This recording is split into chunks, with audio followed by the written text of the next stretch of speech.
Dumagsa ang mga Katoliko sa simbahan ngayong araw para sa Ash Wednesday o Miyerkules ng Abo.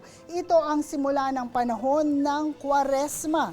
Ito ay umpisa ng 40 araw na paghahanda para salubungin ang Pasko ng pagkabuhay ng ating Panginoon. Ang panahon ng Kwaresma ay mula sa salitang Quadragesima na salitang Latin at ibig sabihin ay 40th o 40 araw.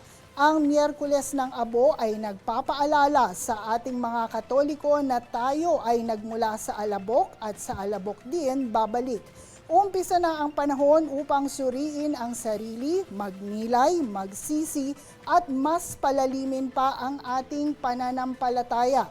Ito rin ang panahon ng pag-aayuno, pananalangin at pagtulong sa mga nangangailangan. Sa panahon din ng Kwaresma, ang mga may edad 14 pataas ay dapat mag-fasting at abstinence mula ngayong Ash Wednesday at tuwing Biyernes. Samantala, ang ilang hindi makakagawa nito gaya ng mga bata, may sakit, buntis o matatanda ay maaaring gumawa ng gawaing na uugnay sa pagsisisi at pagpapabuti sa sarili.